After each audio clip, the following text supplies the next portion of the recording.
sua região, da sua cidade, do seu estado, nessa ordem, do seu país, do seu continente, e aí vai. Então seria muito interessante realmente ter essa possibilidade de produzir conteúdos locais da timeline, né, para todas as regiões do Brasil. Mas esse é um projeto que a gente olha bem lá para frente, vai depender muito do crescimento das assinaturas da revista, né? São vocês que nos mantêm, mas a ideia é sim ótima. O Alan sempre falava dos jornaizinhos de mimeógrafo, né? Meio que de fotocópia, do jeito que der para fazer, dos jornaizinhos de bairro, que também seriam muito... já estão me sacaneando isso? Não, eu não sabia que ia acontecer, eu fiz porque... muito pesado. Muito bom, eu vi Giuseppe aqui, já parei, para ver se não era aquele da coisa mole.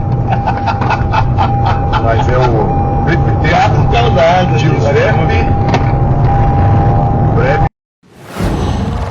Qual?